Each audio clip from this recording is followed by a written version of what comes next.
राधे श्याम जी और बंसीलाल जी, जिनको कुछ लालची लीडरों ने मुफ्त मिली आईडी से बिजनेस चालू करके करोड़ों जिन्होंने कमाए हैं, उन्हीं लोगों ने भगवान और कुबेर देवता की संज्ञा दी है। निवेशक लोगों ने कभी उन्हें भगवान ने तो कहा है, ना ही समझा है और आज भी नहीं समझते हैं। फ्यूचर मेकर का आधार ही धोखा था, विश्वासघात था, झूठ था। तो उसी वजह से इसके बड़े लीडरों ने झूठा प्रचार करके निवेशकों से पैसा खींचा था। और पैसा सभी की प्रथम आवश्यकता है, इसलिए लोगों ने दुख सुख देखकर या परेशानी उठाकर इधर उधर से कर्ज पे पैसा लेकर दो पैसा कमाने की इच्छा से इसमें इन्वेस्ट किया था, क्योंकि पैसे के बदले यहाँ पैसा मिल रहा था। कोई बुरी बात नहीं है, लेकिन उन लोगों ने जिन्होंने लोगों को, निवेशकों को धोखा दिया है और सिंगल आईडी या मुफ्त मिली आईडी से या 2-3 आईडी स्वयं की लगाकर करोड़ों रुपए निवेशकों की वजह से कमा लिए, आज वे ही गायब हैं। बताया जाता था कि 3000 से ज्यादा करोड़पति है। आज कौन सा करोड़पति यहाँ किसी की हेल्प कर रहा है? सभी ने अपना अपना अलग अलग बिजनेस खोल दिया है, या फ्यूचर मेकर ने वैसे भी करोड़पति बनने का तरीका बता दिया था, तो कई लोगों ने अपनी स्वयं की कंपनियां भी खोल ली है। और कुछ बड़े लीडरों को या चालाक लीडरों को अपनी कंपनियों में मिलाकर वापस फिर से नया नेटवर्क खड़ा कर रहे हैं। और कुछ नेटवर्कर लोग जो फ्यूचर मेकर में लोगों को धोखा देकर अच्छा पैसा कमा चुके हैं और जिनका बिजनेस ही यही है, वे लोग दूसरी कंपनियों में काम कर रहे हैं। और चूंकि फ्यूचर मेकर में निवेशकों के साथ धोखा हुआ है, तो वे लोग जब उन्हें पैसे के बारे में कुछ पूछते हैं, याद दिलाते हैं, तो फिर वो न्यायालय में जाने वाले लोगों को बुरा मानते हैं। जबकि सच्चाई यह है कि अतीत में उन्हीं को पैसा मिला है जिन्होंने न्यायालय की शरण ली है, और आगे भी उन्हीं को मिलेगा जिन्होंने न्यायालय की शरण ली है या लेगा।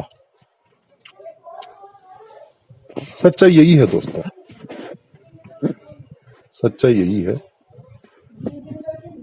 आंख बंद कर लेने से अंधेरा नहीं हो जाता।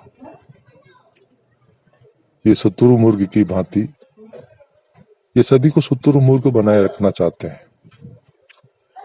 जबकि बहुत बड़े लीडर जिन्होंने करोड़ों कमाए थे, कितने 100 करोड़ 150 करोड़ रुपए भी कमाए हैं इस फ्यूचर मेकर से, सिंगल आईडी अथवा मुफ्त की आईडी से।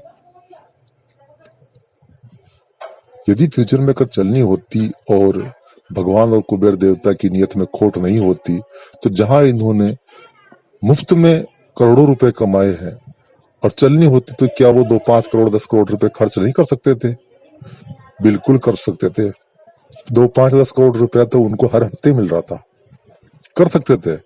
लेकिन जब उनको ऐसा लगा कि फ्यूचर मेकर चलनी ही नहीं है या संचालक कार्यवाहक चलाना ही नहीं चाहते, तो फिर भी उन्होंने अपना रास्ता बदल लिया और यू टर्न लेते हुए अपने कमाए हुए पैसे को किसी दूसरी जगह इन्वेस्ट किया या और कोई धंधा किया, अथवा जिन्होंने बहुत कमा लिया और जो कुबेर देवता और भगवान की सारी कलाएं सीख चुके थे, उन्होंने अपनी स्वयं की कंपनियां खोल ली और उन कंपनियों में कुछ बड़े चालाक लीडरों को अपनी पहली आईडी दूसरी आईडी देकर अपना नया बिजनेस खड़ा कर लिया। यही होता आया है दोस्तों, और आगे भी यही होगा। आज न्यायालय जाने वालों को लोग आरोप प्रत्यारोप करते हैं, तो इसलिए करते हैं कि उनको आज भी उनकी डाउनलाइन परेशान कर रही है। आज भी निवेशक अपना पैसा नहीं भूले हैं। इनका उद्देश्य तो भुलाना था, हालांकि 80% लोग तो भूल चुके हैं, मैं भी ये मानता हूं, लेकिन 20% जो बात वास्तव में बहुत दुखी है, जिन्होंने अपनी सामर्थ्य से ज्यादा अपने पास पैसा न होते हुए भी इधर उधर से कहीं से मैनेज करके पैसा लगाया था, वे ही लोग आज परेशान है, वे ही लोग आज न्यायालय का दरवाजा खटखटा रहे हैं। तो जाएंगे दोस्तों, न्यायालय जाएंगे, निश्चित तौर पर जाएंगे, और वे सभी लोग जाएंगे जिन्होंने अपने सामर्थ्य से ज्यादा फ्यूचर मेकर में इन्वेस्ट किया था।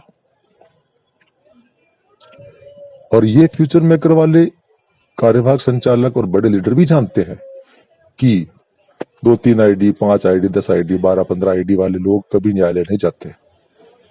ये तो इनकी चालाकी है कि तेलंगाना में प्रारंभिक तौर पर अनऑथोराइज पर्सन द्वारा केस लगवाकर वहां तत्काल में या बहुत कम समय में वहां से जमानत ले ली,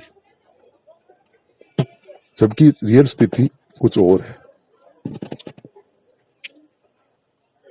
और अब यह बहुत बड़ा राष्ट्रीय मुद्दा बनने वाला है और बनेगा भी,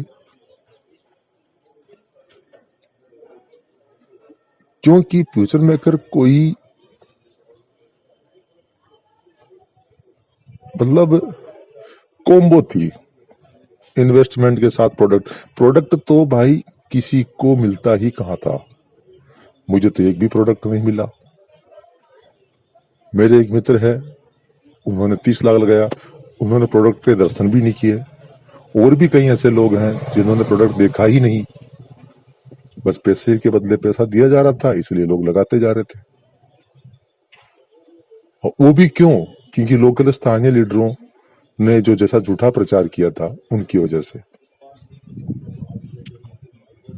और फिर यदा कदा हर जिले में कुबेर देवता और भगवान ने सेमिनार किए थे,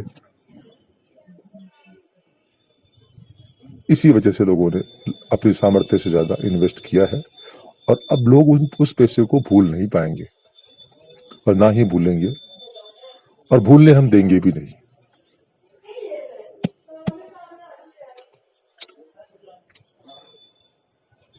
कोई बंदा, कोई भी हो, जिस किसी ने न्यायालय की शरण दी है, पैसा उसने प्राप्त किया, चाहे कम किया चाहे ज्यादा किया, लेकिन किया अवश्य है। यह मेरा मानना है।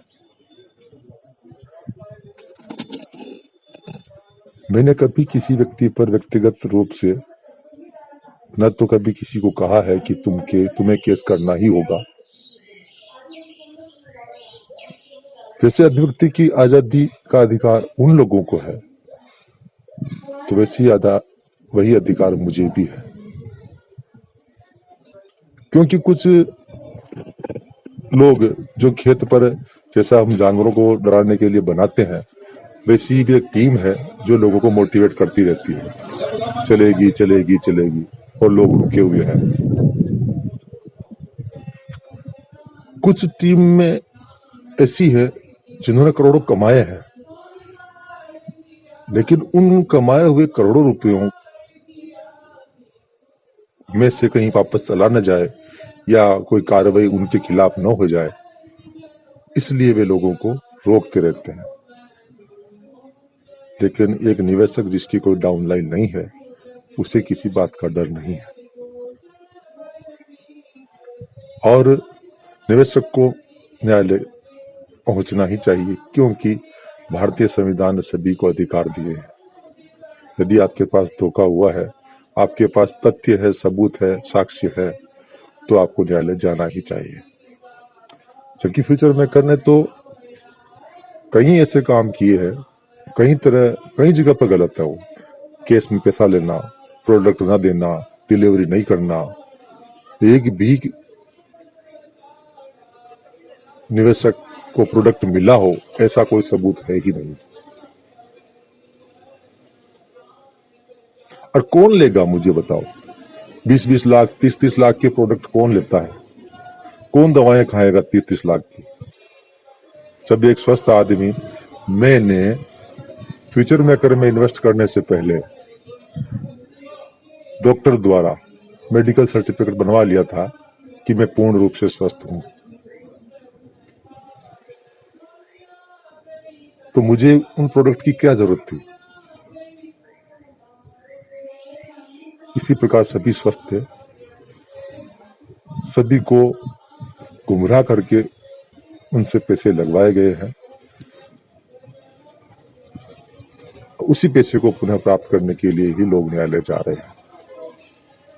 और जाना भी चाहिए। अतीत में उन्हीं को पैसा मिला है जिन्होंने न्यायालयिक कार्रवाई